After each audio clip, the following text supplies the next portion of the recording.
لا ابن مسعود رضی الله عنه څخه روایت دی چې رسول الله صلی الله علیه وسلم فرمایلی د قیامت په ورځ به ما ته تر ټولو نږدې خلک د شفاعت لپاره هغه څوک وي چې پر ما زیات درود ویلی وي.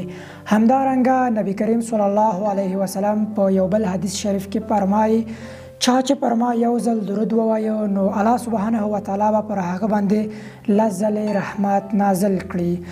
آیا د مسلمان لپاره تر دې بل لوی زیری شته چې یوازې په یو ځل درود ویلو سره الله سبحانه وتعالی پر لس ځله رحمت نازلوي؟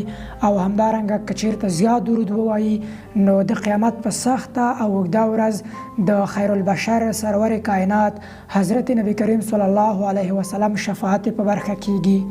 د مسلمان لپاره تر دې بل لوی زیری زه فکر نه کوم کوي. نو راځئ چې په ډیره مینه، په ډیر اخلاص او په ډیر ذوق سره په رسول الله صلی الله علیه وسلم باندې هر وخت درود شریف ووایو. یوازې د جمعې ورځې او د جمعې شپې ته ځانګړی نه کړو، که چهارشنبه وي، که سهشنبه وي، که پنجشنبه وي، که شنبه وي، یعنې هر شیبه، هر ساعت، هر ورځ او هر شپه هر وخت باید پرې ووایو، ځکه چې اجر او ثواب ډیر زیات دی. د قیامت په سخته ورځ به ستا شفاعت کیږي او هر ځل ویلو سره به الله جل جلاله تا ته لس ځلې نیکۍ در اضافه کوي او درکوي به.